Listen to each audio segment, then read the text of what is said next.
यो कुनै पार्क होइन हो।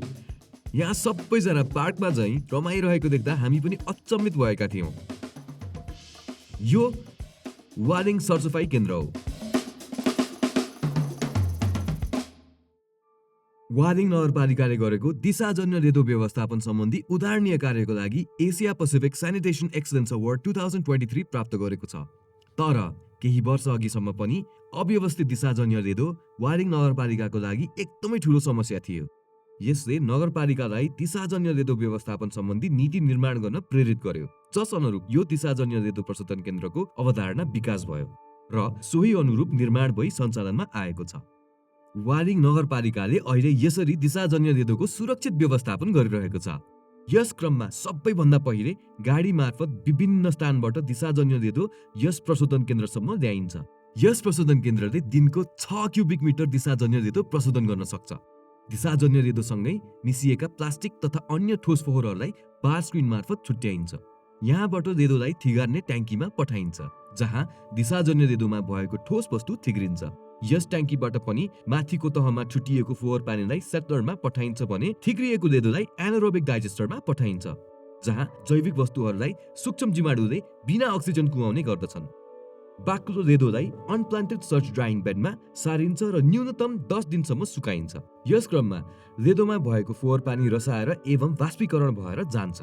अनप्लान्टेड सर्च ड्राइङ बेडबाट निस्किएको फोहोर पानीलाई लिक्विड ट्रिटमेन्ट युनिटको सेटलरमा पठाइन्छ। सेटलरमा गरुङ्गो वस्तुहरूलाई थिगारेर फोहोर पानीलाई एनारोबिक ब्याफल रियाक्टर मार्फत प्रशोधन गरिन्छ। एनारोबिक ब्याफल रियाक्टरबाट निस्किएको फोहोर पानी थप प्रशोधनका लागि कृत्रिम सिमसारमा पठाइन्छ। यस क्रममा फोहोर पानीमा रहेको पोषण तत्त्वलाई सिमसारमा भएको बिरुवाले अवशोषण गर्दछ। यसरी प्रशोधित पानीलाई सरसफाइ केन्द्रको हाताभित्र निर्मित बगैँचाको सिँचाइमा पुनः प्रयोग गरिन्छ भने बढी भएको प्रशोधित पानीलाई आँधी खोलामा विसर्जन गरिन्छ। ड्राइङ बेडमा सुकाइएको रेदोलाई कम्तीमा 1 महिना भण्डारण गरिन्छ, जसलाई अन्ततः मलको रूपमा प्रयोग गरिन्छ। पक्नुस् है, यो दिशाजन्य रेदो प्रशोधन केन्द्र चाहिँ पार्क जसरी किन निर्माण गरेको होला है? यस्तो डिजाइन किन गरिएको हो भन्ने कुरा बुझ्नको लागि हामी नगरपालिकामा पुग्यौँ। यो अहिले जुन एफएसटिभीको जुन व्यवस्थित गर्नुभन्दा अगाडि खोलाको छेउ भयो, नदीको किनार खुला चौर भयो, खोल्छाखोल्छी यहाँ फ्याँक्ने गर्थे, कसरी व्यवस्थापन गर्ने भन्ने खालको कुरा गर्दाखेरि संस्थाले सहयोग गर्नु हो। त्यही सहयोगबाट नै हामीले अहिले नगरपालिकामा यो दिशाजन्य रेदो व्यवस्थापन गरिरहेका छौँ। अन्यत्र डम्पिङ साइटको कुराकानी, दुर्गन्धका कुराहरू आएको छन् होइन, जनताहरूले आन्दोलन गर्नुपरेको अवस्था छ भने हाम्रो त यहाँ के छ भने जहाँ हामी सरसफाइ अहिले एफएसटिभीको जुन हाम्रो प्लान राखेका छौँ, प्रत्येक बिदाको दिनहरूमा आमा समूह अनि विद्यार्थीहरू, युवा क्लबहरू त्यहाँ पिकनिक गर्न जानुहुन्छ। हामी त म्यानुअल काम गर्ने चलन थियो नि त, दिशा विसर्जन गर्ने कुरै पहिलो ठुलो कुरा थियो। अहिले त सरसफाइ केन्द्रमा पिकनिक स्पोट भएर केटाकेटी उफ्रिएको देखिन्छ, सहकारीका अधिवेशनहरू भएको देखिन्छ। पिकनिक स्पोट आफैमा चाहिँ अचम्मको विषय, त्यसमा दुर्गन्ध आउँदैन है, त्यो हराभरा त्यो आफै राम्रो छ। अर्को त्यो विज्ञापन पनि भइरहेको छ हाम्रो नागरिकहरूलाई, सरसफाइ केन्द्र के हो, कहाँ हो, कसो छ, कस्तो किसिमको ट्रिटमेन्ट प्लान्ट हो भन्ने किसिमको बुझाइ देशैभरि अरू पालिकाले पनि सिक्ने देख्ने मौका पनि हो। सम्प्रेषण गरिदिन पनि यहाँलाई अनुरोध गर्न चाहन्छु।